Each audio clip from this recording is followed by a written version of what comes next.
Hello दोस्तों, नमस्कार। आप सभी का स्वागत है आपके अपने यूट्यूब चैनल एक्सेस एकेडमी पर। दोस्तों, आप सभी की आगामी परीक्षाओं को ध्यान में रखते हुए प्रस्तुत है एग्जाम टाइम सीरीज, जिसमें हम राजनीति विज्ञान या नागरिक शास्त्र के सभी टॉपिक्स को रिवीजन के रूप में चैप्टर वाइज पढ़ेंगे, जो आप सभी की आगामी परीक्षाओं जैसे TGT, PGT, LT grade, JSC प्रवक्ता, government degree college, assistant professor, Kendriya Vidyalaya संगठन, DSSB और नेट जेआरएफ के लिए बहुत ही उपयोगी है। दोस्तों, आज की वीडियो में हम राजनीतिक अवधारणाओं के अंतर्गत अधिकार, समानता, स्वतंत्रता, न्याय और नागरिकता से संबंधित महत्वपूर्ण तथ्यों के बारे में पढ़ेंगे। तो वीडियो में आगे बढ़ने से पहले छोटी सी रिक्वेस्ट है कि प्लीज वीडियो को लाइक करें, दोस्तों में शेयर करें और आगे की तैयारी और रिवीजन फ्री ऑफ कॉस्ट जारी रखने के लिए चैनल को सब्सक्राइब करके बेल आइकन जरूर दबाएं। तो आइए साथियों, शुरू करते हैं आज का ये वीडियो और देख लेते हैं राजनीतिक अवधारणाओं से संबंधित महत्वपूर्ण तथ्यों को। सबसे पहले बात करेंगे अधिकार के बारे में। तो अधिकार का अर्थ राज्य द्वारा व्यक्ति को दी गई कुछ कार्य करने की स्वतंत्रता या सकारात्मक सुविधा प्रदान करना है, जिससे व्यक्ति अपनी शारीरिक, मानसिक एवं नैतिक शक्तियों का पूर्ण विकास कर सके। लास्की के अनुसार अधिकार की परिभाषा इस प्रकार है कि एक राज्य अपने नागरिकों को जिस प्रकार के अधिकार प्रदान करता है, उन्हीं के आधार पर राज्य को अच्छा या बुरा कहा जा सकता है। लास्की के अनुसार अधिकार सामाजिक जीवन की वह परिस्थितियां हैं जिनके अभाव में सामान्यतः कोई भी व्यक्ति अपने व्यक्तित्व का विकास नहीं कर सकता है या कर पाता है। बोशांके ने अधिकार की परिभाषा स्पष्ट करते हुए लिखा है, अधिकार वह मांग है जिसे समाज स्वीकार करता है तथा राज्य लागू करता है। बहुत ही इंपॉर्टेंट परिभाषा है बोशांके की और परीक्षाओं में बार बार पूछी गई है। अधिकार के आवश्यक लक्षण कौन कौन से हैं? तो अधिकार के आवश्यक लक्षण है सामाजिक स्वरूप, कल्याणकारी स्वरूप, लोकहित में प्रयोग, राज्य का संरक्षण और सार्वभौमिकता। अब अधिकारों के क्लासिफिकेशन यानी वर्गीकरण की बात करें तो सबसे पहले बात करेंगे नैतिक अधिकार। नैतिक अधिकार वह अधिकार हैं जिनका संबंध मानव के नैतिक आचरण से होता है। ये अधिकार राज्य द्वारा रक्षित नहीं होते हैं, मनुष्य अपने में साध्य है तथा उसके नैतिक विकास के लिए कुछ सुविधाओं की आवश्यकता होती है। अरस्तु दास प्रथा, हीगल निरंकुश शासन को और ग्रीन निजी संपत्ति को नैतिक समझते हैं। और उसके बाद आता है कानूनी अधिकार। लीकाक के अनुसार कानूनी अधिकार वह विशेष अधिकार हैं जो एक नागरिक को अन्य नागरिकों के विरुद्ध प्राप्त होते हैं तथा जो राज्य की सर्वोच्च शक्ति द्वारा प्रदान किए जाते हैं और रक्षित होते हैं। कानूनी अधिकारों को हम इस तरीके से डिवाइड कर सकते हैं, सामाजिक या नागरिक अधिकार और राजनीतिक अधिकार। सामाजिक या नागरिक अधिकारों के अंतर्गत आता है समानता का अधिकार, और जिसमें सम्मिलित किया जाता है राजनीतिक समानता के अधिकार को, सामाजिक समानता के अधिकार को और आर्थिक समानता के अधिकार को। वहीं सामाजिक या नागरिक कानूनी अधिकार के अंतर्गत स्वतंत्रता का अधिकार भी आता है, और इसके अंतर्गत व्यक्तिगत स्वतंत्रता का अधिकार, विचार एवं अभिव्यक्ति की स्वतंत्रता का अधिकार, अंतःकरण समुदाय निर्माण का और नैतिकता का की स्वतंत्रता का अधिकार। और उसके बाद आता है संपत्ति का अधिकार, रोजगार का अधिकार और शिक्षा का अधिकार। इसके साथ जीवन का अधिकार भी आता है और परिवार का अधिकार। तो ये प्रमुख अधिकार हैं सामाजिक या नागरिक अधिकार। वहीं अब हम राजनीतिक अधिकारों के अंतर्गत किन अधिकारों को सम्मिलित किया जाता है उनको देखते हैं। तो मताधिकार का जो है अधिकार वो राजनीतिक अधिकार है। निर्वाचित होने का अधिकार भी राजनीतिक अधिकार है। सार्वजनिक पद ग्रहण करने का अधिकार भी राजनीतिक अधिकार है। आवेदन पत्र और संपत्ति देने का अधिकार भी राजनीतिक अधिकारों की श्रेणी में आता है। अब बात करते हैं राज्य के विरुद्ध विद्रोह का अधिकार। शासन के अस्तित्व का उद्देश्य जन इच्छा को कार्य रूप में परिणत करते हुए सामान्य कल्याण होता है, और यदि शासन सामान्य कल्याण की साधना में असफल हो जाता है, यह शासन जन इच्छा का प्रतिनिधित्व नहीं करता है, तो उस शासन को अस्तित्व में बने रहने का कोई नैतिक अधिकार शेष नहीं रह जाता है। ऐसी परिस्थिति में यदि व्यक्ति को इस बात का विश्वास हो जाए कि विद्यमान शासन व्यवस्था सर्वसामान्य के हित में कार्य नहीं कर सकती है, तो राज्य के प्रति विद्रोह व्यक्ति का एक नैतिक अधिकार ही नहीं बल्कि एक नैतिक कर्तव्य भी है। लास्की ने कहा है कि नागरिकता व्यक्ति के विवेकपूर्ण निर्णय का जन कल्याण में प्रयोग है। अब अधिकारों का विभाजन देखते हैं। तो अधिकारों को नकारात्मक और सकारात्मक अधिकारों के अंतर्गत भी बांटा जा सकता है। नकारात्मक अधिकार कौन से होते हैं? व्यक्ति की गतिविधियों पर राज्य की ओर से प्रतिबंध नहीं होता है, उन्हें नकारात्मक अधिकार कहते हैं। उदाहरण, विचार और अभिव्यक्ति की स्वतंत्रता का अधिकार। वहीं पूंजीवादी राज्य में इस पर बल दिया जाता है। जबकि बात करेंगे सकारात्मक अधिकारों की, तो सकारात्मक अधिकारों के अंतर्गत व्यक्ति के आत्म विकास को सहायता देने के लिए राज्य कुछ करे। उदाहरण, चिकित्सा का अधिकार, काम का अधिकार, कानूनी सहायता का अधिकार। ये समाजवादी राज्य में इस पर बल दिया जाता है। तो यानी नकारात्मक जो अधिकार हैं उसमें पूंजीवाद पर बल दिया जाता है और सकारात्मक अधिकार जो हैं समाजवादी व्यवस्था में बल दिया जाता है। अब अधिकार विषयक सिद्धांतों के बारे में बात करते हैं, यानी अधिकारों से संबंधित महत्वपूर्ण सिद्धांत कौन कौन से हैं। सबसे पहले बात करते हैं अधिकारों का उदारवादी सिद्धांत। प्रारंभ में नकारात्मक अधिकारों पर बल, परंतु बाद में कल्याणकारी राज्य की संकल्पना के अंतर्गत सकारात्मक अधिकारों की ओर ध्यान दिया जाने लगा। अधिकार के समाज कल्याणकारी सिद्धांतकारों का मानना है कि अधिकार समाज की देन है और अधिकारों का अस्तित्व समाज कल्याण पर आधारित होता है। इसके प्रमुख समर्थकों में बेंथम, लास्की, मिल, मैकाइवर और आदि विचारक आते हैं। तो अधिकारों के उदारवादी सिद्धांत के समर्थक कौन से हैं? तो बेंथम, लास्की, मिल और मैकाइवर हैं। मिल के अनुसार समाज कल्याण और व्यक्ति के विकास में कोई विरोध नहीं है, बल्कि ये एक ही सिक्के के दो पहलू हैं। समाज कल्याण सिद्धांत की विस्तृत व्याख्या लास्की ने की है। इसके अनुसार अधिकारों का औचित्य उसकी उपयोगिता के आधार पर आंका जाना चाहिए। टी.एच. ग्रीन ने अधिकारों के आदर्शवादी सिद्धांत का समर्थन करते हुए कहा है कि अधिकार वह शक्ति है जो किसी मनुष्य के लिए नैतिक जीव के रूप में उसके व्यवसाय और कर्तव्यों को पूरा करने के लिए जरूरी है। वहीं अब बात करते हैं अधिकारों के प्राकृतिक सिद्धांत के बारे में। तो प्राकृतिक अधिकारों का सिद्धांत, कुछ अधिकार राज्य की उत्पत्ति से पहले विद्यमान थे जिन्हें प्राकृतिक अधिकार कहा जाता है, और इन अधिकारों का सृजन राज्य से नहीं किया बल्कि राज्य का जन्म इन अधिकारों की रक्षा के लिए हुआ है। इस सिद्धांत के अनुसार मानवीय अधिकार पूर्णतः प्राकृतिक और जन्मसिद्ध अधिकार हैं। जॉन लॉक ने जीवन, स्वतंत्रता और संपत्ति के अधिकार को प्राकृतिक अधिकारों की श्रेणी में रखा है। ये अधिकार व्यक्ति के व्यक्तित्व में ही निहित है, राज्य के अस्तित्व पर आश्रित नहीं होते हैं। हाब्स के अनुसार जब प्राकृतिक दशा का त्याग करके व्यक्ति अपने सारे अधिकार एवं सर्वशक्तिमान यानी लेवियाथन सत्ता सौंप देता है तो फिर वह राज्य के अंतर्गत उसी का आदेश मानने को बाध्य हो जाता है। बात करते हैं अधिकारों के प्राकृतिक सिद्धांत में आगे। रूसो के विचार से यह जब राज्य का निर्माण होता है तब व्यक्ति अपने प्राकृतिक अधिकारों का परित्याग करके सामान्य इच्छा के अनुसार कार्य करने का वचन देता है, क्योंकि इस तरह से उसे प्राकृतिक स्वतंत्रता की जगह नागरिक स्वतंत्रता के रूप में सच्ची स्वतंत्रता प्राप्त होती है। प्राकृतिक अधिकार के आलोचक यह मानते हैं कि प्राकृतिक शब्द अपने में अस्पष्ट और भ्रामक है। जी.डी. रिची ने प्राकृतिक शब्द के अनेक अर्थ बताए हैं। समस्त ब्राह्मण, सृष्टि का निर्जन, प्रदेश, पूर्व, आदर्श या उद्देश्य आदि जो हैं इनको प्रकृति के शब्द के अर्थ के रूप में लिया गया है। प्राकृतिक अधिकारों की आलोचना बेंथम, मिल, ग्रीन एवं बोसांके जैसे आदर्शवादियों ने की है। बेंथम ने प्राकृतिक अधिकारों को अराजकतापूर्ण भ्रांतियों की संज्ञा दी है। तो ये पॉइंट इंपॉर्टेंट है और आपसे परीक्षा में पूछा जा सकता है कि प्राकृतिक अधिकारों को अराजकता पूर्ण भ्रांतियों की संज्ञा किसने दी है। तो यहाँ पर आप सभी के लिए ध्यान देने वाली बात होगी कि ये हो जाएगा आप सभी का बेंथम, ये ध्यान रखना है। तो मार्क्स ने प्राकृतिक अधिकारों को टोटली अस्वीकार कर दिया है। अब बात करते हैं कानूनी अधिकारों के सिद्धांत के बारे में।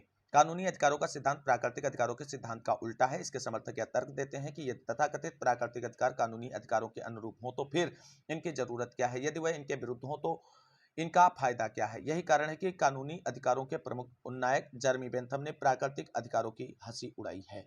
अब अधिकारों का ऐतिहासिक सिद्धांत क्या कहता है? तो इस सिद्धांत के अनुसार अधिकार इतिहास की देन है। जब रीति रिवाज लंबे चलन के बाद स्थिर हो जाते हैं तब अधिकारों का जन्म होता है, और इस सिद्धांत का प्रवर्तक जो है एडमंड बर्क को माना जाता है। उसके बाद बात करते हैं सामाजिक लोकतंत्री परिप्रेक्ष्य में अधिकार। तो नकारात्मक सकारात्मक अधिकार एक साथ प्रदान किए जा सकें, इस व्यवस्था की सर्वोत्तम अभिव्यक्ति लास्की के चिंतन में देखने को मिलती है। लास्की के अनुसार किसी भी राज्य की पहचान उन अधिकारों से होती है जिनकी वह रक्षा करता है। लास्की ने उदारवाद से जुड़े हुए राजनीतिक अधिकारों के साथ साथ समाजवाद से जुड़े हुए आर्थिक अधिकारों की रक्षा पर भी बल दिया है। उसने तर्क दिया है कि राज्य को व्यक्ति की स्वतंत्रता की रक्षा करते हुए उसे आर्थिक सुरक्षा भी प्रदान करनी चाहिए। सेवाधर्मी राज्य यानी सर्विस स्टेट का समर्थन करते हुए लास्की ने न्यायपूर्ण समाज की विस्तृत रूपरेखा प्रस्तुत की है। तो यहाँ पर इंपॉर्टेंट पॉइंट बन जाता है कि सेवाधर्मी राज्य का समर्थन किसने किया है? तो लास्की ने किया है। लास्की को पूरा विश्वास है कि लोकतंत्री ढांचे के अंतर्गत उदारवादी और समाजवादी मूल्यों का समन्वय स्थापित किया जा सकता है। अब बात करते हैं अधिकारों के मार्क्सवादी सिद्धांत के बारे में। मार्क्सवाद के अनुसार किसी भी राज्य में किसी भी युग में प्रचलित अधिकार प्रभुत्वशाली वर्ग के अधिकार होते हैं, अतः कामगार वर्ग के अधिकारों की सुरक्षा के लिए यह आवश्यक है कि यह वर्ग पूंजीपति वर्ग को परे हटाकर स्वयं सत्ता संभाल ले। क्योंकि अधिकार हमेशा राज्य के वर्ग चरित्र के साथ जुड़े रहते हैं, इसलिए पूंजीवादी और समाजवादी व्यवस्थाओं के अंतर्गत अधिकारों का स्वरूप भिन्न भिन्न होता है। अब बात करते हैं अधिकार और कर्तव्यों से जुड़े हुए महत्वपूर्ण बिंदुओं पर। जब अधिकार नैतिक आधार पर स्थापित किए जाते हैं, तब यह आवश्यक होता है कि उसके साथ कर्तव्य भी जुड़े हों। अधिकार और कर्तव्य एक दूसरे के पूरक हैं। लास्की के शब्दों में, मुझे दूसरों के आक्रमण से रक्षा प्रदान करने का अर्थ यह है कि मैं भी अपने आप को दूसरों पर आक्रमण करने से रोकूं। यदि राज्य अपने कर्तव्य का पालन नहीं करता है तो राज्य का विरोध करना व्यक्ति का कर्तव्य है। लास्की ने सामाजिक, आर्थिक, राजनीतिक सभी प्रकार के अधिकारों की बात एक न्यायपूर्ण समाज में की है। वाइल्ड महोदय के अनुसार अधिकारों का महत्व केवल कर्तव्यों के संसार में है, और यह स्टेटमेंट इंपॉर्टेंट है और पूछा जाता है। गांधी जी ने कहा है कि कर्तव्य का पालन करो, अधिकार स्वतः मिल जाएंगे। यह भी इंपॉर्टेंट पॉइंट है। अधिकार और कर्तव्य को लास्की एक दूसरे का पूरक मानते हैं। निष्कर्षतः लास्की ने एक कल्याणकारी राज्य के विचार को बढ़ावा दिया है। अब अधिकारों के स्वरूप की बात करते हैं तो पूंजीवादी राज्य में सारे अधिकार पूंजीपति में समाहित होते हैं। कामगार वर्ग के तथाकथित अधिकार मुफ्त प्रतिस्पर्धा के नियम पर आधारित होते हैं। वहीं समाजवादी राज्य में अधिकारों का स्वरूप कामगार वर्ग प्रभुत्वशाली वर्ग की भूमिका संभाल लेता है, बाद में वर्ग विहीन समाज हो जाता है। समाजवाद के अंतर्गत उत्पादन की शक्तियां पूरी तरह विकसित नहीं होती हैं, अतः सब कामगारों की सारी आवश्यकताएं पूरी करना संभव नहीं होता है। परंतु साम्यवाद के अंतर्गत उत्पादन की शक्तियां पूरी तरह विकसित हो जाती हैं और सब कामगारों की सारी आवश्यकताएं पूरी करना संभव हो जाता है। अकेले अधिकार अराजकता को जन्म देंगे और उसमें वह स्वयं भी निरर्थक और निराधार हो जाएंगे। अकेले कर्तव्य नरसंतंत्र को जन्म देंगे और जिसमें नागरिकों का व्यक्तित्व कुंठित हो जाएगा।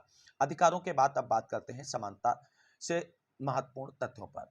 समानता का तात्पर्य ऐसी परिस्थितियों के अस्तित्व से होता है जिसके कारण व्यक्तियों को व्यक्तित्व के विकास से समान अवसर प्राप्त हो सके और इस प्रकार उस असमानता का अंत हो सके जिसका मूल कारण सामाजिक वैषम्य है। समानता एक बहुआयामी धारणा है। अर्नेस्ट बार्कर के अनुसार समानता एक बहुरूपिया के समान है जो बड़ी आसानी से अपना रूप बदलकर नया रूप ग्रहण कर लेती है। अप्पा दोराय के अनुसार है यह कहना कि सब मनुष्य समान है ऐसे ही गलत है जैसे यह कहना कि पृथ्वी समतल है। अरस्तु ने समानता का अर्थ आनुपातिक समानता के रूप में व्यक्त किया है और प्लेटो तथा अरस्तु समानता के का विरोध करते हैं। तो समानता का विरोध करने वाले विचारक कौन कौन से हैं? प्लेटो और अरस्तु। रूसो ने समानता की जोरदार सिफारिश की है और असमानता को संपत्ति तथा सभ्यता के साथ जोड़ा है। समानता का उदारवादी सिद्धांत का प्रतिपादन लास्की ने किया है। सिसरो, हाब्स, लाक्रूसो, मार्क्स, पोलिबियस आदि विचारकों ने प्राकृतिक समानता का समर्थन किया है। तो प्राकृतिक समानता के समर्थकों में किसका किसका नाम आता है? तो सिसरो, हाब्स, लाक्रूसो, मार्क्स, पोलिबियस का। रूसो ने अपनी पुस्तक सोशल कॉन्ट्रैक्ट में लिखा है कि सभी नागरिकों को कानूनी समानता प्रदान करना नागरिक समाज की प्रमुख विशेषता है। वहीं स्वतंत्रता और समानता परस्पर विरोधी हैं। इस विचारधारा के समर्थक लॉर्ड एक्टन, फ्रीडमैन, मिचेल्स और पेरेटो हैं। आइजिया बर्लिन ने स्वतंत्रता के केंद्र को मूल्य मानते हुए समानता के दावे को पीछे छोड़ दिया है। स्वतंत्रता और समानता एक दूसरे के पूरक हैं। Harrington, Maitland, Godwin, Rousseau, Barker, Laski आदि विद्वानों ने यह माना है। तो समानता और स्वतंत्रता एक दूसरे के पूरक हैं, ऐसा मानने वाले विचारकों में Harrington, Maitland, Godwin, Rousseau, Barker और लास्की का नाम आता है। वहीं अब बात करते हैं पोलार्ड के अनुसार स्वतंत्रता की समस्या का केवल एक हल है और वह हल समानता में निहित है।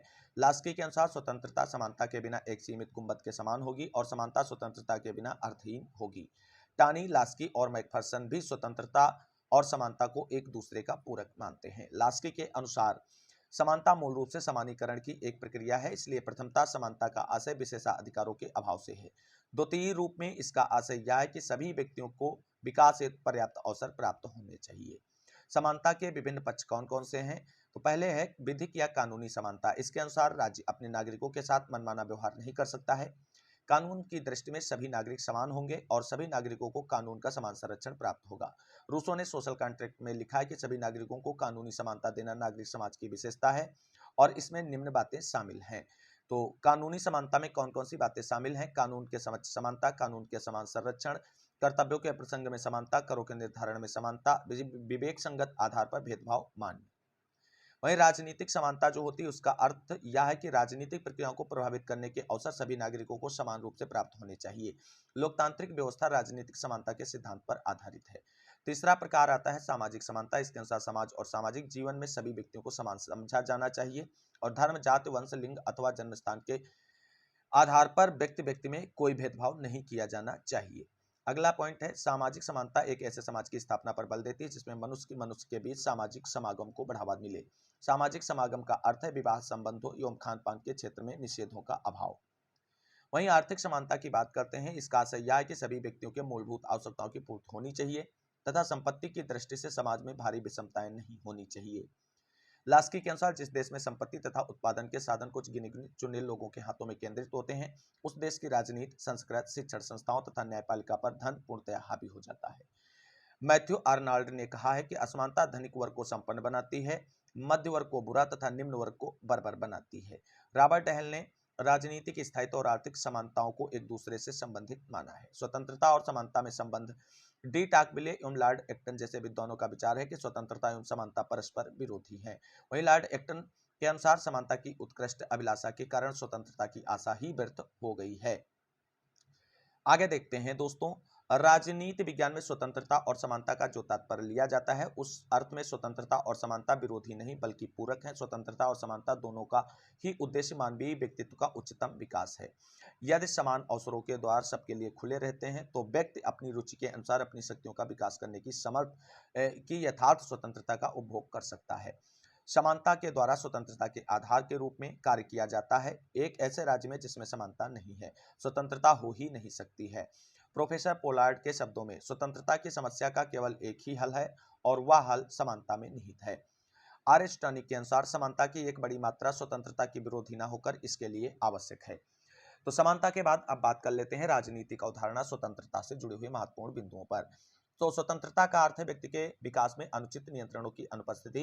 स्वतंत्रता का यह अर्थ नहीं कि हर प्रकार के प्रतिबंधों से मुक्ति मिल जाए, क्योंकि ऐसी स्थिति स्वच्छंदता कहलाती है जिससे निर्बलों और निचले तबके के वर्गों की स्वतंत्रता पूर्णतः समाप्त हो जाएगी।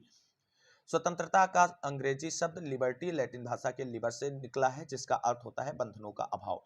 स्वतंत्रता को परिभाषित करते हुए कह सकते हैं कि स्वतंत्रता व्यक्ति की अपनी इच्छा अनुसार कार्य करने की शक्ति का नाम है, बशर्ते कि इनसे दूसरे व्यक्ति की उसी प्रकार की स्वतंत्रता में कोई बाधा न पहुंचे। ग्रीन के अनुसार स्वतंत्रता के मार्ग में आने वाले तीन बड़े अवरोधक अज्ञानता, शराबखोरी व गरीबी है, इसलिए वह मद्य निषेध कानून को कार्यान्वित करने के पक्षधर हैं। आइजिया बर्लिन ने अपनी पुस्तक फोर एसेज ऑन लिबर्टी यानी स्वतंत्रता पर 4 निबंध के अंतर्गत स्वतंत्रता की दो तरह की संकल्पनाओं में अंतर व्यक्त किया है। पहली है नकारात्मक स्वतंत्रता और सकारात्मक स्वतंत्रता दूसरी है।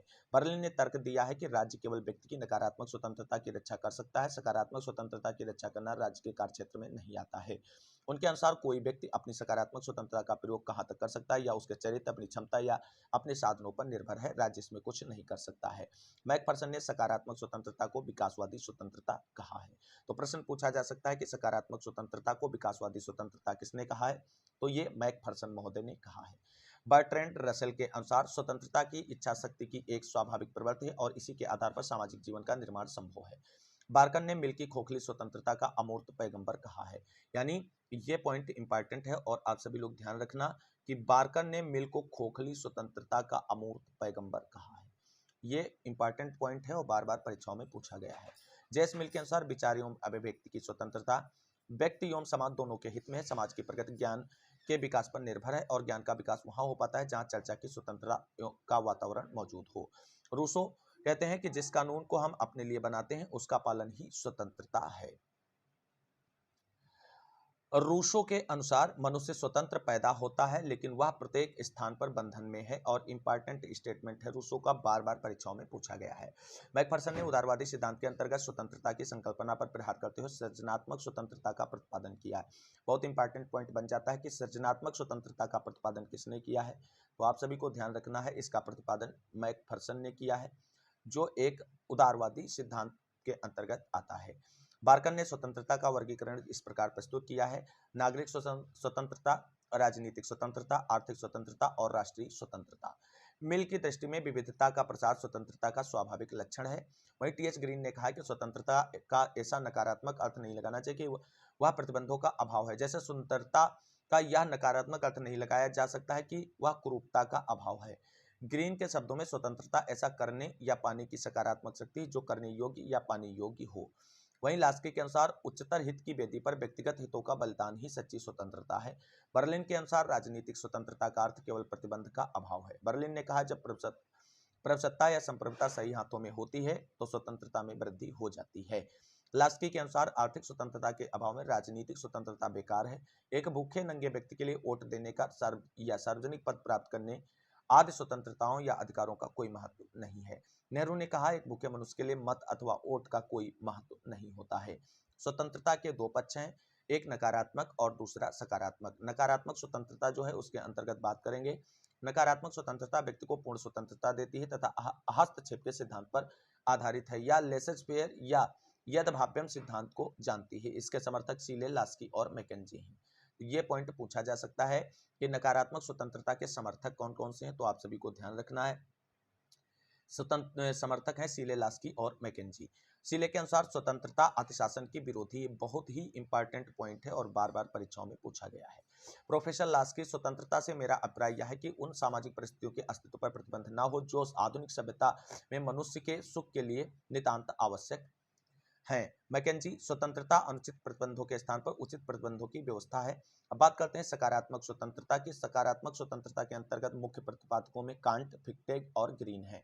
सकारात्मक स्वतंत्रता में युक्त बंधनों की उपस्थिति तथा राज्य एवं व्यक्ति में किसी प्रकार का विरोध नहीं पाते हैं। कांट के अनुसार राज्य का कर्तव्य है कि व्यक्ति के स्वाधीनता की मार्ग की बाधाओं को बाधित करे तथा ऐसी बाहरी सामाजिक स्थितियों की स्थापना करे जिसके अंतर्गत नैतिक विकास संभव हो सके। अब बात करते हैं ग्रीन के अनुसार, तो स्वतंत्रता ऐसे कार्य करने और उपभोग करने की शक्ति का नाम है जो करने योग्य या उपभोग के योग्य हों। इस प्रकार सकारात्मक स्वतंत्रता से तात्पर्य ऐसे वातावरण और परिस्थितियों की विद्यमानता से है जिसमें व्यक्ति अपने व्यक्तित्व का पूर्ण विकास कर सके। स्वतंत्रता के प्रकारों के अंतर्गत बात करते हैं तो स्वतंत्रता के कई प्रकार हैं, जैसे प्राकृतिक स्वतंत्रता, व्यक्तिगत स्वतंत्रता, नागरिक स्वतंत्रता, राजनीतिक स्वतंत्रता, आर्थिक स्वतंत्रता, राष्ट्रीय स्वतंत्रता और नैतिक स्वतंत्रता। राजनीतिक स्वतंत्रता के अधिकार के अंतर्गत जो प्रमुख पॉइंट आते हैं वो है मत देने की स्वतंत्रता, चुनाव लड़ने की स्वतंत्रता, सरकार की आलोचना की स्वतंत्रता और संघ और सम्मेलन बनाने की स्वतंत्रता। ये परीक्षाओं में बहुत पूछी जाती हैं, तो आप सभी को इन चीजों का थोड़ा ध्यान रखना है। हाब्स के अनुसार नागरिक की सर्वाधिक स्वतंत्रता कानून के चुप रहने में है। लास्की के अनुसार राज्य के कार्यों में सक्रिय भाग लेने की शक्ति ही राजनीतिक स्वतंत्रता है। लीकाक के अनुसार राजनीतिक स्वतंत्रता का अर्थ संवैधानिक स्वतंत्रता से है। लास्की, मुझे स्वादिष्ट भोजन करने का अधिकार नहीं यदि मेरे पड़ोसी को मेरे इस अधिकार के कारण सूखी रोटी से वंचित रहना पड़े। यदि राज्य संपत्ति को अधीन नहीं रखता तो संपत्ति राज्य को वशीभूत कर लेगी। आर्थिक समानता के बिना राजनीतिक समानता कभी भी वास्तविक नहीं हो सकती। कोल महोदय कहते हैं कि आर्थिक समानता के अभाव में राजनीतिक स्वतंत्रता केवल एक भ्रम है और ये इंपॉर्टेंट फैक्ट है। स्वतंत्रता और कानून, इस संबंध को लेकर दो मत हैं। पहले मत का प्रतिपादन अराजकतावादियों, व्यक्तिवादी एवं साम्यवादी विचारधारा द्वारा किया गया, जिसके अनुसार स्वतंत्रता एवं कानून परस्पर विरोधी हैं। जितने अधिक कानून होंगे व्यक्ति की स्वतंत्रता उतनी ही सीमित होगी। व्यक्तिवादी और अराजकतावादियों के अनुसार कानून और स्वतंत्रता एक दूसरे के विरोधी हैं। हाकिंस कहते हैं कि मनुष्य जितना अधिक स्वतंत्रता चाहता है उतना ही अधिक शासन सत्ता के सामने उसे झुकना पड़ता है। विलियम गाडविन कहते हैं कि कानून स्वतंत्रता के लिए सबसे अधिक हानिकारक संस्था है। वहीं समग्रतावादी, सर्वसत्ता अधिकारवादी तथा आदर्शवादियों ने स्वतंत्रता और कानून को एक दूसरे का पूरक माना है। हीगल के अनुसार राज्य कभी भी गलती नहीं कर सकता, अतः राज्य के कानून स्वतंत्रता को सीमित कैसे कर सकते हैं। हीगल के ही शब्दों में राज्य पृथ्वी पर ईश्वर का अवतरण है। दोस्तों, ये बहुत ही इंपॉर्टेंट स्टेटमेंट है और प्रीवियस ईयर पेपर में आप देखेंगे तो कम से कम 10 बार इस स्टेटमेंट को ही पूछा गया है। यह सामाजिक नैतिक चेतना की सर्वोच्च अभिव्यक्ति है। बोसांके ने हीगल के इस विचार का समर्थन किया है। लाक के अनुसार जहां कानून नहीं होता वहां स्वतंत्रता भी नहीं होती है। साथियों, अब बात करते हैं न्याय के बारे में। तो पाश्चात्य राजनीतिक चिंतन में न्याय का अध्ययन प्लेटो की विचारधारा से प्रारंभ किया जाता है। प्लेटो के प्रसिद्ध ग्रंथ रिपब्लिक का सबसे अधिक महत्वपूर्ण विषय न्याय की प्रकृति और उसके निवास की खोज करना है। प्लेटो ने अपने न्याय सिद्धांत का प्रतिपादन नैतिक सिद्धांत के रूप में किया है। न्याय यानी जस्टिस शब्द का हिंदी रूपांतरण है और जस्टिस शब्द की उत्पत्ति लैटिन भाषा के जस्टिया शब्द से हुई है। इसका शाब्दिक अर्थ होता है जोड़ना या बांधना। बार्कर कहते हैं मानवीय संबंधों के साथ साथ शब्दों के संश्लेषण तथा एक मूल्य को दूसरे मूल्य के साथ जोड़ने को में न्याय का प्रयोग कर सकते हैं। आधुनिक युग के समाजवादी चिंतन में न्यायपूर्ण समाज की स्थापना पर बल दिया जाता है। परंपरागत दृष्टिकोण में जहां व्यक्ति के चरित्र को महत्व दिया जाता था, वहीं आधुनिक दृष्टिकोण में सामाजिक न्याय पर। बारकर कहते हैं कि न्याय व्यवस्था का संबंध व्यक्तियों तथा उसके बीच अधिकारों के वितरण के नियमन करने वाले सिद्धांतों से है। वहीं न्याय में परंपरावादी सिद्धांत का प्रतिपादन सेफालस ने किया है और इनके अनुसार न्याय सत्य बोलने तथा अपना कर्ज चुकाने में है। न्याय का क्रांतिकारी सिद्धांत थ्रेसिमेकस ने दिया है और उनके अनुसार न्याय शक्तिशाली का हित है और न्याय के व्यवहारवादी सिद्धांत का प्रतिपादन ग्लाइकन ने दिया है। यूनानी दार्शनिक ने न्याय का संबंध सामाजिक व्यवस्था से माना है। प्लेटो ने रिपब्लिक में आत्मा के न्याय की बात कही है। प्लेटो के अनुसार आत्मा के न्याय के 3 तत्व हैं, विवेक, साहस और तृष्णा। फोस्टर ने कहा है कि न्याय से प्लेटो का कुछ वही अभिप्राय है जो हमारा नैतिकता से है। तात्विक न्याय का प्रतिपादन सर्वप्रथम अरस्तु ने दिया है। इसने न्याय का अधिकार साम्य की भावना को बताया है। न्याय समानता के नियमों के परिपालन में निहित है। मध्य युग में न्याय को गुण और तत्व के रूप में देखा जाता था। पादरियों ने न्याय को आध्यात्मिक विषय के रूप में चर्च के साथ जोड़ा था, जबकि थॉमस एक्विनास ने सामान्य गुण के रूप में न्याय और तात्विक नियम को एक साथ मिलाना चाहा। एक्विनास के अनुसार न्याय प्रत्येक व्यक्ति को उसके अपने अधिकार देने की निश्चित और सनातन इच्छा है। इन्हीं का विचार है कि समानता न्याय का मौलिक तत्व है। अरस्तु ने प्लेटो से अलग न्याय की धारणा का प्रतिपादन किया है। उसके अनुसार न्याय के 2 भेद हैं, वितरणात्मक न्याय एवं संशोधनात्मक न्याय। अरस्तु समान लोगों के साथ समान बर्ताव करना चाहता है। जॉन रॉल्स ने 1971 में अपनी प्रसिद्ध पुस्तक थ्योरी ऑफ जस्टिस में लिखा है कि जिसमें उन्होंने कहा है कि उदार लोकतंत्र को अधिक सक्षम बनाने हेतु वितरणात्मक न्याय संगत नीतियों का प्रतिपादन किया जाए। रॉबर्ट नॉजिक ने योग्यतावादी न्याय के सिद्धांत का प्रतिपादन किया है। अब बात करते हैं नारीवादी विचारकों में। किमलिका, जेनेट रिचर्ड्स व ओकिन ने नारी के न्याय के दृष्टिकोण को बखूबी उभारा है। वितरणात्मक न्याय से अभिप्राय है कि राज्य अपने नागरिकों में राजनीतिक पदों, सम्मानों अथवा अन्य लाभों और पुरस्कारों का बंटवारा या वितरण न्यायपूर्ण रीति से करें। थ्रेसिमेकस के अनुसार न्याय सबल का हित और शक्तिशाली का स्वार्थ है। ऑगस्टाइन ने न्याय को ईश्वरीय राज्य का सर्वप्रमुख तत्व माना है। उसके अनुसार जिन राज्यों में न्याय नहीं रह जाता है वह डाकुओं के झुंड मात्र कहे जा सकते हैं। एक्विनास के अनुसार न्याय प्रत्येक व्यक्ति को उसके अपने अधिकार देने की निश्चित और सनातन इच्छा है। न्याय का अर्थ अगर देखें तो सामाजिक जीवन की वह अवस्था जिसमें व्यक्ति के आचरण का समाज के व्यापक कल्याण के साथ समन्वय स्थापित किया गया हो। अतः न्याय का अर्थ समाज के व्यापक कल्याण की सिद्धि है। इस व्यापक कल्याण की सिद्धि जो व्यक्तियों के अलग अलग कल्याण से भिन्न हो, बहुमत तक के कल्याण से भिन्न हो। न्याय की धारणा के मुख्यतः 2 आधार हैं, स्वतंत्रता और समानता। अब न्याय के विविध रूपों की चर्चा अगर करें तो इसके अंतर्गत आते हैं नैतिक न्याय, कानूनी न्याय, राजनीतिक न्याय, सामाजिक न्याय एवं आर्थिक न्याय। अर्नॉल्ड ब्रेचेट और न्याय की धारणा। राजनीति विज्ञान के आधुनिक विद्वानों में सबसे अधिक प्रमुख रूप से अर्नॉल्ड ब्रेचेट ने पॉलिटिकल थ्योरी में न्याय के सिद्धांत की विवेचना की है।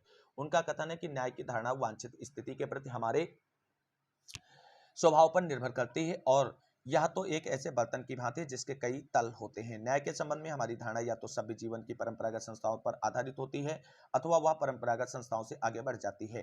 प्रथम स्थिति में उसे परंपरागत न्याय, दूसरी स्थिति में उसे अपरंपरागत न्याय कहा जा सकता है। ब्रेचेट ने अपनी पुस्तक पॉलिटिकल थ्योरी में न्याय के निम्न आधार तत्व बताए हैं। पहला है सत्य, दूसरा है मूल्यों के आधारभूत क्रम की सामान्यता, तीसरा है कानून के समझ समानता, चौथा है स्वतंत्रता, पांचवा है प्रकृति के अनिवार्यताओं के प्रति सम्मान। अर्नेस्ट बारकर के अनुसार न्याय ही वह अंतिम सिद्धांत है जो स्वतंत्रता व समानता तथा इन दोनों के विविधताओं के बीच तालमेल उत्पन्न करता है। एक्विनास ने कानून और न्याय को परस्पर संबंधित माना है। उपयोगितावादियों ने न्याय को अधिकतम लोगों के अधिकतम सुख की धारणा पर बल दिया है और आधुनिक युग में डेविड ह्यूम ने न्याय का अर्थ बताया है कि विषयों के पालन में है। वहीं उदारवादी विचारधारा ने न्याय के राजनीतिक और सामाजिक पक्ष पर अधिक बल दिया है। अब बात करते हैं न्याय के आर्थिक पक्ष। समाजवादी आंदोलन का परिणाम है। डिग्बी, प्रूधो, मार्क्स, लास्की आदि विचारक जो हैं वो आर्थिक न्याय के पक्षधर हैं। प्रूधो ने उत्पादन के विभिन्न समूहों को मिलाकर पारस्परिक सहयोग के आधार पर आर्थिक तंत्र की स्थापना का प्रस्ताव रखा है। तो साथियों, न्याय की अवधारणाओं से जुड़े हुए महत्वपूर्ण बिंदुओं को डिस्कस करने के बाद अब बात करते हैं नागरिकता यानी सिटीजनशिप से जुड़ी हुई महत्वपूर्ण बिंदुओं को। नागरिकता का अर्थ वह स्थिति जिसमें व्यक्ति किसी राजनीतिक समुदाय का पूर्ण और उत्तरदायी सदस्य होता है और सार्वजनिक जीवन में भाग लेता है। नागरिक ऐसा व्यक्ति है जो राज्य के प्रति निष्ठा रखता है और उसे राज्य का संरक्षण प्राप्त होता है। अरस्तु के अनुसार नागरिक वह है जिसे राज्य के शासन में कुछ भाग प्राप्त हो और जो राज्य द्वारा प्रदान किए गए सम्मान का उपभोग करता हो। नागरिकता व्यक्ति और राज्य के पारस्परिक संबंधों को दृढ़ बनाने वाली उस स्थिति का नाम है जिसके अंतर्गत राज्य के द्वारा व्यक्ति को नागरिक और राजनीतिक अधिकार प्रदान किए जाते हैं और व्यक्ति राज्य के प्रति विशेष भक्ति रखता है। नागरिकता के विकास से जुड़े हुए बिंदुओं पर चर्चा करते हैं। नागरिकता का विचार आरंभिक रूप से प्राचीन यूनानी और रोमन राजनीतिक व्यवस्थाओं के अंतर्गत देखने को मिलता है। प्राचीन यूनानी नगर राज्य के निवासियों में बहुत थोड़े लोग 10% स्वतंत्र जन थे जो पूर्ण नागरिक माने जाते थे। विशेष और जो शेष समुदाय था वो दास यानी स्लेव्स, स्त्रियां और अन्य देशी आते थे जिन्हें नागरिक अधिकार प्राप्त नहीं थे। अतः अरस्तु ने नागरिकता को शासक वर्ग के इस विशेषाधिकार को कर्तव्य का रूप देकर इसके पालन पर बल दिया गया है। रोमन साम्राज्य, रोमन एम्पायर की बात करें तो इस युग में नागरिकता की नई परिभाषा विकसित की गई। वहां भी नागरिकता सत्ताधारियों का विशेषाधिकार थी, परंतु बाद में सामान्य जनों और युद्ध में पराजित लोगों को भी नागरिकता का दर्जा दे दिया गया। केवल निम्नतम श्रेणी व महिलाओं को नागरिकता के दायरे से बाहर रखा गया। मध्ययुगीन यूरोप में जब राजनीतिक सत्ता पर धार्मिक सत्ता का वर्चस्व स्थापित हो गया तब वैश्विक नागरिकता का विचार विशेष रूप से चर्चा में रहा। नागरिकता का विश्वजनीय आदर्श फ्रांसीसी क्रांति तथा मानव एवं नागरिक के अधिकारों की घोषणा के साथ पूरे उत्कर्ष पर पहुंचा। इस घोषणा में रूसों की विचार ध्वनि सुनाई देती है। सामाजिक समझौता के अंतर्गत लिखा था कि नागरिक एवं स्वतंत्र और स्वायत्त व्यक्ति हैं, वह उन सब निर्णयों में भाग लेने के हकदार हैं जो सब नागरिकों के लिए बाध्यकर होते हैं। 19वीं शताब्दी में लाख के प्राकृतिक स्वतंत्रता के अधिकारों से नागरिकता के अधिकारों को बढ़ावा मिला है। नागरिक बनने के लिए आवश्यक शर्तें कौन कौन सी हैं? तो नागरिक बनने के लिए आवश्यक शर्तें हैं राज्य की सदस्यता, राज्य द्वारा सामाजिक और राजनीतिक अधिकार प्रदान करना। अब बात करते हैं नागरिकों के प्रकारों पर। तो नागरिक दो प्रकार के होते हैं, जन्मजात नागरिक और दूसरे होते हैं देशीकरण से बने नागरिक। जन्मजात नागरिकत्व में रक्त अथवा वंश के सिद्धांत है और जन्म स्थान का सिद्धांत है। तो गार्नर के शब्दों में देशीकरण का तात्पर्य विदेशी को नागरिकता प्रदान करने की किसी भी पद्धति से है। नागरिकता प्राप्त करने की कितनी विधियां हैं? तो पहला है विवाह, दूसरा है विजय, तीसरा है निश्चित निवास, चौथा है दोबारा नागरिकता की प्राप्ति, तीसरा है सरकारी सेवा और गोद लेने से भी नागरिकता प्राप्त होती है, संपत्ति खरीदने से भी और विद्वानों से भी। आदर्श नागरिकता क्या है? आदर्श नागरिकता व्यक्ति की उस स्थिति का नाम है जिसमें उनके द्वारा आदर्श नागरिकों के रूप में जीवन व्यतीत किया जाता है। अरस्तु ने कहा कि श्रेष्ठ नागरिक ही श्रेष्ठ राज्य का निर्माण कर सकते हैं, अतः राज्य के नागरिक आदर्श होने चाहिए। लॉर्ड ब्राइस के अनुसार आदर्श नागरिक में 3 गुण आवश्यक हैं, बुद्धि, आत्मसंयम और अंतःकरण। व्हाइट के अनुसार आदर्श नागरिक में व्यवहारिक बुद्धि, ज्ञान और भक्ति, ये 3 गुण आवश्यक हैं। टी.एच. मार्शल के नागरिकता सिद्धांत को नागरिकता का विकासात्मक सिद्धांत कहा जाता है। मार्शल ने अपनी महत्वपूर्ण कृति सिटीजनशिप एंड सोशल क्लास में कहा है कि नागरिकता विभिन्न व्यक्तियों के लिए समान अधिकार और कर्तव्य, स्वतंत्रताएं और प्रतिबंध, शक्तियां और उत्तरदायित्व निर्धारित करते हैं। 1955 के नागरिकता अधिनियम के तहत कोई भारत की नागरिकता इन आधारों पर प्राप्त कर सकता है। तो भारत में नागरिकता प्राप्त करने के जो हैं वो 5 बिंदु हैं। पहला है जन्म द्वारा, दूसरा है उद्भव द्वारा, तीसरा है पंजीकरण द्वारा, चौथा है राष्ट्रीयकरण द्वारा और छठा है राज्य क्षेत्र के मिल जाने से। तो नागरिकता प्राप्त करने की कितनी विधियां हैं भारत में 1955 के अधिनियम के अनुसार? तो वो हैं 5 विधियां। आगे देखते हैं आदर्श नागरिकता के तत्व कौन कौन से हैं। तो आदर्श नागरिकता के तत्व हैं जन कल्याण से प्रेरित अंतःकरण, सामान्य आर्थिक शक्ति, सच्चरित्रता, सार्वजनिक क्षेत्र में रुचि, विचारों की उदारता, कर्तव्यपरायणता, आचार की शिष्टता और श्रेष्ठ आदतें। महात्मा गांधी के अनुसार शिक्षा जो आत्मा का भोजन है आदर्श नागरिकता की प्रथम शर्त है। कर्तव्यों का क्रम निर्धारण क्या है? तो सबसे पहले स्वयं के प्रति कर्तव्य, दूसरा है परिवार के प्रति कर्तव्य, तीसरा है ग्राम या नगर के प्रति कर्तव्य, चौथा है समुदायों के प्रति कर्तव्य, पांचवा है राज्य के प्रति कर्तव्य और छठा है मानवता के प्रति कर्तव्य। अब बात करते हैं आदर्श नागरिकता के मार्ग में आने वाली बाधाओं के बारे में। तो सबसे बड़ी बाधा है व्यक्तिगत स्वार्थ की प्रबलता, संकीर्ण राजनीतिक दल, अकर्मण्यता, सामाजिक कुप्रथाएं, अज्ञानता, शासन की भ्रष्टता, गंभीर आर्थिक विषमता या निर्धनता। बाधाओं का निवारण क्या है? नैतिक उत्थान है, स्वस्थ राजनीतिक दलों की स्थापना है, स्थानीय स्वायत्त संस्थाओं का विकास और शिक्षा का प्रचार प्रसार, स्वतंत्र और शक्तिशाली प्रेस, सामाजिक कुरीतियों का निवारण, सुव्यवस्थित एवं जनहितकारी शासन व्यवस्था और विश्व बंधुत्व की भावना। अब बात करते हैं नागरिकता के सिद्धांतों को लेकर के। तो समकालीन राजनीतिक चर्चा के अंतर्गत नागरिकता के उपयुक्त आधार व विचार क्षेत्र के बारे में मुख्यतः 5 सिद्धांत प्रचलित हैं। पहला है नागरिकता का उदारवादी सिद्धांत। नागरिकता की बुनियाद नागरिक अधिकार है। ये अधिकार समाज में समानता और सामाजिक न्याय स्थापित करके अपने तर्कसंगत परिणाम तक पहुंचते हैं। इसे नागरिकता का विकासात्मक सिद्धांत कहा जाता है। इस सिद्धांत का प्रमुख प्रवक्ता टी.एच. मार्शल है। इनकी कृति सिटीजनशिप एंड सोशल क्लास में लिखा है कि नागरिकता विभिन्न व्यक्तियों के लिए समान अधिकार और कर्तव्य, स्वतंत्रताएं और प्रतिबंध, शक्तियां और उत्तरदायित्व निर्धारित करती हैं। वहीं नागरिकता के स्वेच्छा तंत्रवादी सिद्धांत के अंतर्गत अब चर्चा करते हैं। इस सिद्धांत के अनुसार नागरिकता की स्थिति व्यक्तियों के स्वतंत्र चयन और अनुबंध का परिणाम है। यह बाजार समाज के प्रतिरूप को नागरिक जीवन का उपयुक्त आधार मानता है। इस सिद्धांत के मुख्य प्रवक्ता रॉबर्ट नॉजिक हैं। नॉजिक ने अपनी चर्चित कृत एनार्की स्टेट एंड यूटोपिया के अंतर्गत यह संकेत दिया है कि लोगों को अपने मूल्यों, मान्यताओं व अधिमान्यताओं की सिद्धि के लिए निजी गतिविधि, बाजार विनिमय और स्वैच्छिक सहचारी का सहारा लेना चाहिए। नागरिक का अर्थ है सार्वजनिक वस्तुओं का विवेकशील उपभोक्ता। अब बात करते हैं नागरिकता के समुदायवादी सिद्धांत पर। तो नागरिकता का यह सिद्धांत व्यक्ति और समुदाय के सुदृढ़ बंधन पर बल देता है। इसके अनुसार नागरिक ऐसा व्यक्ति है जो राजनीतिक वाद विवाद और निर्णय प्रक्रिया में भाग लेकर अपने समाज का भावी रूप निर्धारित करने में सक्रिय भूमिका निभाता है। नागरिकता का मुख्य लक्षण नागरिक सहभागिता है। इस सिद्धांत के प्रवर्तकों में हन्ना अरेंट, बेंजामिन बार्बर और माइकल बल्जर के नाम विशेष रूप से उल्लेखनीय है। व्यक्ति अपने आप को समुदाय की संस्कृति, परंपरा और मान्यताओं और भावनाओं के साथ एकाकार करके ही सच्चे अर्थों में उसका नागरिक बनता है। अब बात करते हैं नागरिकता के मार्क्सवादी सिद्धांत की। इस सिद्धांत के अनुसार नागरिकता से जुड़े हुए अधिकार वर्ग संघर्ष की देन है, अर्थात वर्ग संघर्ष में कोई वर्ग अपने विरोधी वर्ग का दमन करके जो अधिकार प्राप्त करता है वही नागरिकता की बुनियाद है। इस सिद्धांत के प्रमुख व्याख्याकार एंथनी गिंडेस हैं। ये पॉइंट बहुत आप सभी को ध्यान रखना है। और मार्क्सवादी देखते हुए कार्ल मार्क्स नहीं टिक कर देना है दोस्तों। यहाँ पे आपको ध्यान देखना है कि नागरिकता के मार्क्सवादी सिद्धांत के जो प्रमुख व्याख्याकार हैं वो हैं एंथनी गिंडेस। अब आगे देखते हैं दोस्तों। अब बात करते हैं नागरिकता का बहुलवादी सिद्धांत। इस सिद्धांत के अनुसार नागरिकता का विकास एक जटिल और बहुआयामी प्रक्रिया है। इस सिद्धांत के प्रवर्तक जो हैं वो हैं B.S. टर्नर हैं। इनकी प्रसिद्ध पुस्तक है सिटीजनशिप एंड सोशल थ्योरी। तो इस सिद्धांत के प्रवर्तक आपको ध्यान रखना है और उनकी पुस्तक का नाम भी ध्यान रखना है। वहीं अब बात करते हैं डेविड हेल्ड ने political theory and the modern state जो 1989 में आई थी, उसके अंतर्गत लिखा है कि प्राचीन काल से आज तक नागरिकता का यह अर्थ लगाया गया है कि नागरिक को अपने समुदाय के भीतर कुछ अधिकार प्राप्त होते हैं और समुदाय के प्रति उसके कुछ कर्तव्य होते हैं। ये अधिकार और कर्तव्य एक दूसरे पर आश्रित हैं और नागरिकता का सार तत्व समुदाय के जीवन में व्यक्ति की सहभागिता है। इसे केवल वर्ग संघर्ष की देन मानना भ्रामक होगा। नागरिकता का बहुलवादी सिद्धांत उन सब प्रवृत्तियों और आंदोलनों की ओर हमारा ध्यान आकर्षित करता है जो समाज के वंचित वर्गों को मुख्य धारा में सम्मिलित करने की मांग उठाते हैं। चूंकि सामाजिक चेतना के विकास के साथ साथ ये आंदोलन निरंतर नई नई दिशाओं में फैल रहे हैं, इसलिए नागरिकता का विश्लेषण निरंतर अनुसंधान का विषय है। अब बात करते हैं नागरिकता के सिद्धांत की समालोचनाएं। पहला है नारीवादी समालोचना। नागरिकता के नारीवादी समालोचक यह तर्क देते हैं कि समाज में स्त्रियों को प्रकट रूप से पूर्ण नागरिकता प्राप्त हो जाने पर भी नागरिक जीवन में वह पराधीन बनी रहती हैं। विश्व के अनेक देशों में देखा जाए तो आधी आबादी का केवल 5 से 10% तक ही प्रतिनिधित्व दिखाई देता है तथा बड़े राजनीतिक पदों पर इनकी संख्या न के बराबर है। 1990 में नवीन यूरोप के चार्टर ऑफ पेरिस पर हस्ताक्षर करने के लिए 34 सदस्यों में सिर्फ 2 महिलाएं, नॉर्वे की प्रधानमंत्री ग्रो ब्रिटलैंड और ब्रिटेन के प्रधानमंत्री मार्गरेट थैचर थी। अतः नारीवादी यह मांग करते हैं कि जब तक सार्वजनिक जीवन में स्त्रियों की समान सहभागिता की शर्तें पूरी नहीं की जाती तब तक नागरिकता की संकल्पना को अपने तर्क संगत परिणाम तक नहीं पहुंचाया जा सकता है। दूसरी पॉइंट है उपाश्रित वर्गीय समालोचना। नागरिकता के सिद्धांत की उपाश्रित वर्गीय समालोचना का तात्पर्य यह है कि केवल कानूनी या औपचारिक स्तर पर सब नागरिकों के समान अधिकारों की व्यवस्था कर देने से समाज के उपाश्रित वर्गों की स्थिति को सुधारने में कोई सहायता नहीं मिलती। ग्रामसी के अनुसार शासक जिन वर्गों पर अपने प्रधानी का प्रयोग करते हैं उन्हें उपाश्रित वर्ग कहा जाता है।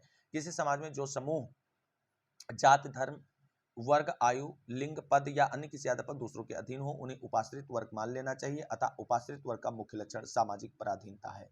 निष्कर्ष पे पहुंचते हैं तो जब तक देश के बेबस और लाचार लोगों को इंसानों की तरह जीने की आवश्यक परिस्थितियां प्रदान नहीं की जाती तब तक देश में पूर्ण नागरिकता के विकास पर गर्व करना व्यर्थ ही नहीं भ्रामक भी होगा। जॉन स्टुअर्ट मिल ने सब्जेक्शन ऑफ विमेन के अंतर्गत यह तर्क दिया है कि स्त्री पुरुष का संबंध मैत्री पर आधारित होना चाहिए, प्रभुत्व पर नहीं। तो दोस्तों ये था राजनीति विज्ञान का एग्जाम टाइम सीरीज का तीसरा वीडियो जिसके अंतर्गत हमने आप सभी के साथ राजनीतिक अवधारणाओं के अंतर्गत अधिकार, समानता, स्वतंत्रता, न्याय और नागरिकता से जुड़े हुए महत्वपूर्ण बिंदुओं को रिवीजन नोट्स के रूप में डिस्कस किया है जो आप सभी की आगामी परीक्षाओं की दृष्टि से बहुत ही उपयोगी और हेल्पफुल साबित होने वाली है। उम्मीद करते हैं ये वीडियो सीरीज जो एग्जाम टाइम सीरीज के नाम से आप सभी की तैयारी के लिए शुरू की गई आप सभी को हेल्पफुल और पसंद आ रही होगी। अगर वीडियो अच्छी लगी हो और एग्जाम दृष्टि से हेल्पफुल हो तो प्लीज़ वीडियो को लाइक करें, दोस्तों में शेयर करें, क्योंकि आप अगर हमें लाइक करेंगे, हमारे वीडियोस को दोस्तों में शेयर करेंगे तो हमें भी मोटिवेशन मिलेगा इस सीरीज को कंप्लीट करने का। पॉलिटिकल साइंस के बाद हम हिस्ट्री की एग्जाम टाइम सीरीज कंप्लीट करेंगे। आप सभी लोगों का साथ आवश्यक है इसके लिए। तो इस वीडियो को अंत तक देखने के लिए सभी साथियों को तहे दिल से शुक्रिया, बहुत बहुत धन्यवाद। मिलते हैं अगली वीडियो में नेक्स्ट टॉपिक के एग्जाम टाइम सीरीज का वीडियो लेकर के। तब तक के लिए सभी साथियों को जय हिंद, जय भारत, वंदे मातरम। आप सभी साथियों का दिन शुभ हो।